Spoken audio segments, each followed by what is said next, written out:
Buenas de nuevo. Ahora vamos a pasar a ver la charla de Álvaro y Aleix, que a diferencia de la temática que han hecho Oriol y Reni, en este caso hablaremos de cómo hacemos nuestra, podríamos decir, cerveza normal, o cómo hacemos nuestras cocciones, ¿de acuerdo?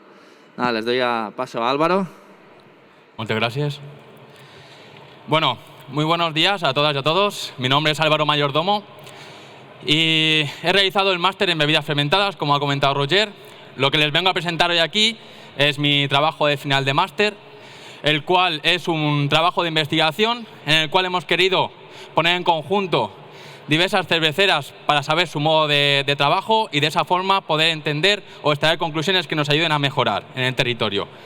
Por tanto, sin más dilación, les presento ya mi trabajo. Es el estudio analítico de las cerveceras artesanas del Levante peninsular y espero que sea de su agrado. Para empezar, y a modo de introducción, comentar que este trabajo se ha realizado a partir de la evolución que ha tenido la cerveza artesana durante esta última década, en la cual, a día de hoy, en la actualidad, o en el 2019 más bien, la cuota de mercado llegó al 2% del global del volumen, como pueden observar, y esas cerveceras que se fueron creando en aquel entonces, por el camino, actualmente se han reforzado y se han podido establecer en un mercado. Por tanto, lo que nos preguntamos y quisimos saber es de qué forma trabajamos para poder mejorar. En este aspecto, realicé un estudio de investigación en el cual preguntamos a 25 cerveceras que se encontraban entre Cataluña y Valencia y dividimos el cuestionario en 4 puntos fundamentales. Estos puntos son el cuestionario de equipos, materias primas, metodología de trabajo y el contexto global de la empresa. A partir de estos puntos podemos hacer una serie de comparaciones o conclusiones que mediante la misma investigación nos permita saber de qué forma es mejor o peor o de qué manera poder sacar esos mejores puntos del territorio. Lo he resumido para poder adecuarme al tiempo. No vamos a poner cada una de las conclusiones, pero sí las más relevantes que puedan ser de su agrado y que puedan entender o incluso poner en práctica en su propia cervecera o en su propio día a día. El primero de los puntos que consideramos más relevantes fue el rendimiento. El rendimiento no nos referimos únicamente a la extracción de azúcares durante el macerado, sino además queríamos poner todo el rendimiento desde la moltura del grano hasta que llevamos el mosto al fermentador. En este aspecto pudimos extraer una media de porcentaje de rendimiento de 74,5%, unos más, unos menos, a excepción de cuatro cerveceras que no pudieron, no quisieron dar tampoco ese dato, tenían toda la libertad también de no contestar a las preguntas que quisieran, y ese 98% que se escapa, que lo consideramos como un dato irreal dada la acercación a la perfección, ¿no? Por tanto, lo hicimos del resto de los 20 cerveceras. Perdón. Junto con el rendimiento, otro de los puntos más importantes que consideramos fue el volumen anual.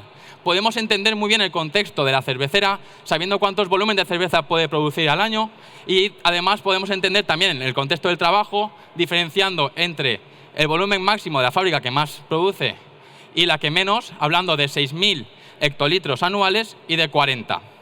Extrayendo una mediana vemos que es de 250, que está más cerca del de 40, pero podemos también extraer la primera de las conclusiones de este trabajo, que es si el volumen anual que tiene una fábrica de cerveza va acorde a su rendimiento.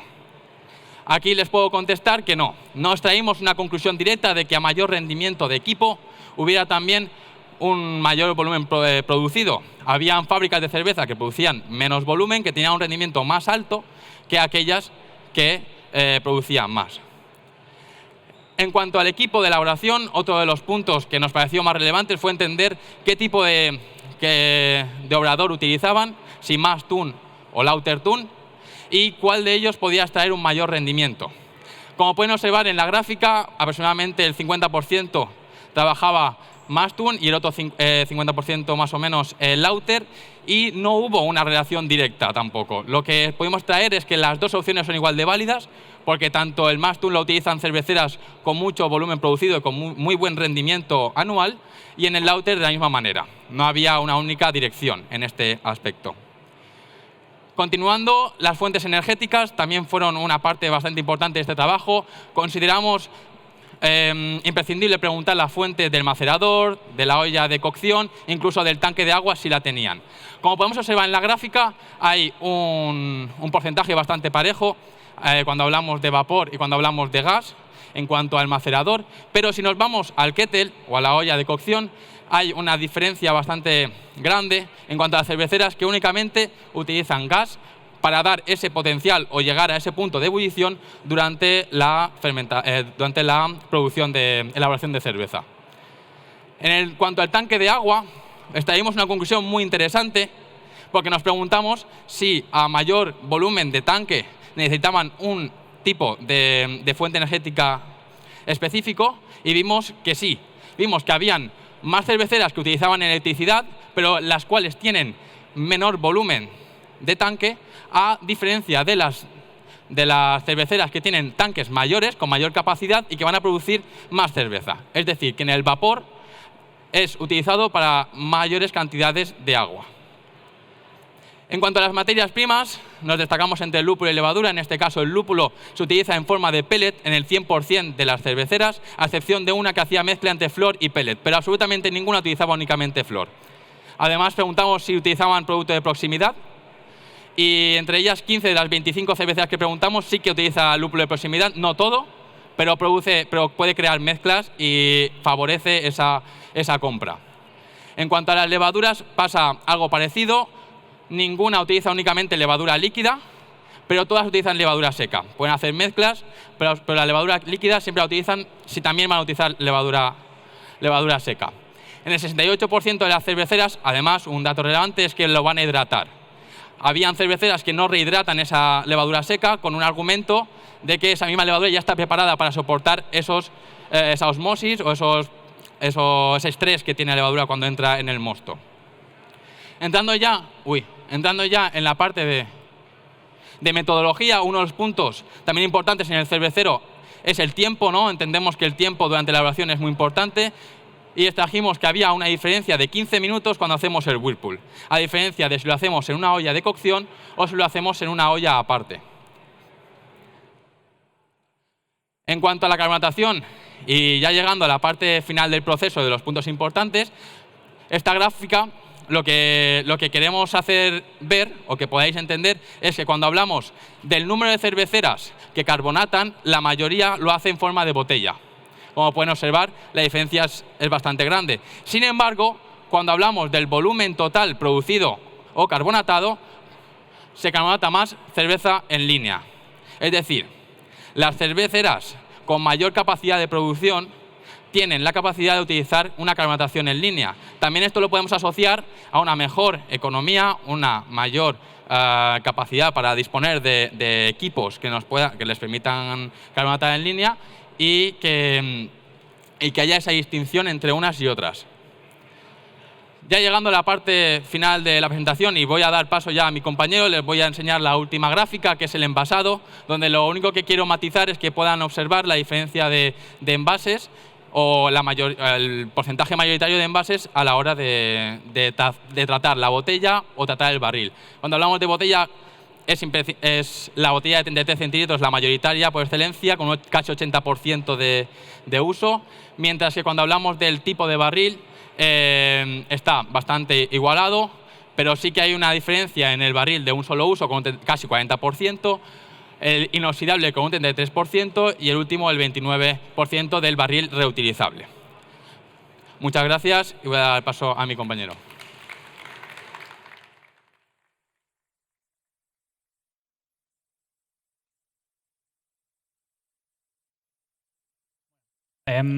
Vale.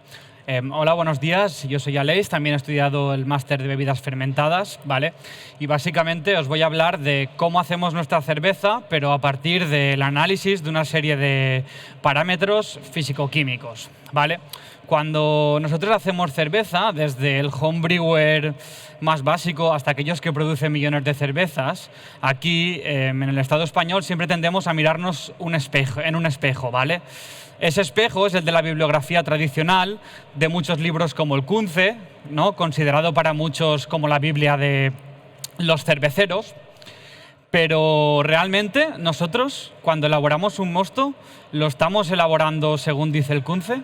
Estamos haciendo una serie de métodos que nos dan los mismos parámetros físico-químicos recomendados que salen en el Kunze. Pues para eso, ¿vale? Desde la URB, mi compañero Jaime Rodríguez Valdés en el 2019 y yo en este 2021, fuimos a 14 cervecerías diferentes en las cuales analizamos una cerveza de cada uno, unos diferentes parámetros físico-químicos. Estas cervezas tienen una densidad media de unos 10 grados platos y un color medio de 13,2 EBCs. Entre ellas son muy similares para que al realizar una comparación, pues bueno, salgan unos resultados bastante buenos.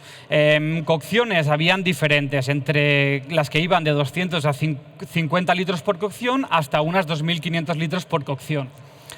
El primer parámetro que analizamos fue el molturado. ¿Vale? El molturado, lo que hicimos fue analizar su calidad según el tamaño del molturado. Comparamos las referencias que tuvimos con las referencias que salen en el libro del Kunze, que también son las mismas por muchos que toman muchas asociaciones de cerveceros a nivel europeo. Lo que nos salió es que solo en 2 de los 6 parámetros cumplimos la criba y que en general lo que estamos haciendo es molturar más grande que la resta de países europeos o que sus estándares. ¿Por qué estamos molturando más grande? Primero de todo, deciros que de los 14 obradores que fuimos, 14 tienen un molino de 2 rodillos. Entonces esto, pues bueno, un poco nos limita también el tamaño de la malta. Y el segundo motivo es un motivo que pues la verdad que creo que todos conocemos, y es que tenemos el equipo de elaboración de mostos que tenemos y la verdad es que nadie quiere estar 3 horas filtrando. Entonces, como resumen de este parámetro, lo que podríamos decir es que nuestro sector molturó más grande que el resto de los estándares europeos. Otro parámetro que medimos fue los pHs, tanto después del macerado, como del mosto final, como de la cerveza acabada. Teniendo en cuenta que un pH fuera del rango en el macerado luego te provoca que el pH del mosto final sea más elevado de lo normal y que te provoca también que el pH del producto acabado sea también más alto de lo normal, lo que podemos observar es que que la media esté dentro de los parámetros, estamos por una media más cerca de salirnos por arriba que por abajo. Y lo más preocupante de aquí es que hay algunas cerveceras que se están saliendo tanto en el pre-boil con un pH superior al 6, como en el post-boil también cercano del 6, como una cerveza acabada por encima de los 4,4, en casos que llega incluso al 4,67. Esto la verdad es que es muy preocupante, porque tenemos que ver la realidad. Estamos en un país donde la gente todavía guarda en sus despensas la cerveza, donde hay una serie de restaurantes y distribuidores que guardan sus cervezas en cámaras sin refrigerar, o simplemente tenemos obradores a más de 35 grados centígrados. Por tanto, desde el sector tendríamos que intentar, ¿no?, porque es una cosa que nos lleva a todos, pues intentar cumplir con los rangos de los pHs para intentar evitar contaminaciones y tener una mejor estabilización de la cerveza. Otro parámetro que medimos fue la sobrecoloración que se produce al realizar la ebullición. Lo que obtuvimos fue que tenemos una media de una sobrecoloración, ¿vale?, que supera el 48%. De manera que podemos decir que si realizamos una cerveza con poca coloración, gran porcentaje de esta coloración será debida a nuestra ebullición. Por eso, cuando en nuestros obradores intentamos realizar una cerveza con una coloración muy determinada, tenemos que tener en cuenta que la ebullición también nos va a afectar. Otro parámetro que medimos fue el parámetro del amargor. Como vosotros muchos sabéis, ¿no?, dentro de los receptores del amargor que tenemos los humanos, de los productos que podemos encontrar dentro de nuestra cerveza, el más importante son los isoalfa-ácidos, ¿Qué pasa? Que ahora mismo en el sector estamos tendiendo a dar la información del amargor sobre los IBUs teóricos, es decir, solo estamos dando información del total de alfa-ácidos que podemos encontrar en nuestra cerveza, pero no damos una información del porcentaje de alfa-ácidos que se ha isomerizado. ¿Qué pasa? Que como podéis ver, no hay una media de un 26,5%, pero hay desde los que isomerizan un 50% durante su ebullición hasta los que llegan a isomerizar solo un 11%. Esto quiere decir que una cerveza con la misma cantidad de alfa-ácidos puede tener hasta 5 veces más sensación de percepción de amargor, ¿no?, por decirlo de una manera, que otra con los mismos, pero que ha isomerizado solo un 11% en vez de un 56%. Por eso, sobre todo, en las cervezas estas que tenemos que son de gama fija, que las realizamos durante todo el año, una manera de intentar estandarizar un perfil de nuestra cerveza sería realizar un análisis de la isomerización de los alfa-ácidos. Porque de esta manera, a pesar de que podamos tener lúpulos que vienen de un lote, que vienen de otro, con más porcentaje o menos de alfa-ácidos, sabiendo nuestra isomerización, podemos detectar unos perfiles bastante similares en las cervezas. Otro parámetro que vimos fue el de la evaporación. Nos dimos cuenta que la evaporación es muy dispar, ¿vale? En los 14 obradores hay desde los que tienen una evaporación del 2% hasta de las que la tienen de un 10%.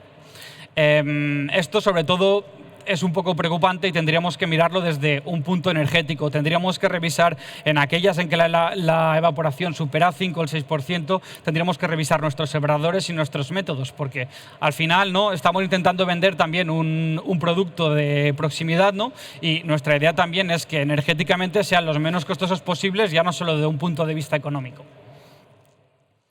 Finalmente, el último parámetro que medimos fue la extracción de azúcares. En la extracción de azúcares, ¿vale?, salió que tenemos una media de extracción del 80% y que solo uno de los 14 obradores tiene una media de extracción que es inferior al 10%. Esto significa que tenemos unas mermas, unas pérdidas con una media del 11,3%. Y esto es preocupante, y es muy preocupante, pero no porque afecte la calidad de nuestras cervezas, sino porque, bueno, según la normativa del Estado español, solo se permiten un 6% de pérdidas, un 6% de mermas, o como mucho, un 7,8% haciendo un doble filtraje, cosa que es muy poco común en este sector. Entonces yo, la verdad es que creo que es una cosa muy injusta que nosotros no estamos obrando mal, porque nadie nos puede estar haciendo pagar una serie de impuestos, una serie de dinero por algo que realmente nosotros no estamos vendiendo. Entonces, claro, si algún día os viene un inspector con ganas de amargaros un poco la existencia, a preguntaros por la merma, pues yo os recomiendo que le compartáis este estudio, porque por favor, para que vea que no es que ni tú estéis obrando mal, sino que en general el sector ahora mismo, por las condiciones que tiene, por los obradores que tiene, por las maltas que tiene, por todo lo que tiene, está teniendo una serie de rendimientos mucho más inferiores que los exigidos por la ley. Y bueno, eso es todo. Muchas gracias. Cualquier cosa que queráis comentar y estamos aquí después tomando unas cervezas, tanto Álvaro y yo como nuestros compañeros. Y muchas gracias por vuestra atención.